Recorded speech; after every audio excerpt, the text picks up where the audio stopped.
அப்ப எங்க அப்பா சொல்லுவார், பரம்பரை சொத்துல உட்காந்து சாப்பிடுற பிள்ளை இல்லடா, சொந்த கால உழைச்சு சம்பாதிக்கணும். சம்பாதிக்க கூட பெருசு இல்ல, 4 பேர் பேசும்படியா வாழணும்னு. அவர் சொன்ன அந்த வார்த்தை தான் எனக்கு உழைப்ப கத்து கொடுத்தது. அவர் சொன்ன அந்த வார்த்தை தான் என்ன முன்னேற. சித்திரங்களை பாட சொல்லலாம், தென்றலை அஞ்சல் ஒன்று போட சொல்லலாம்.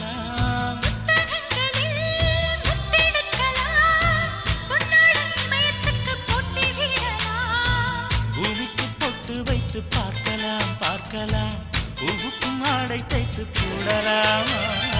சூரிய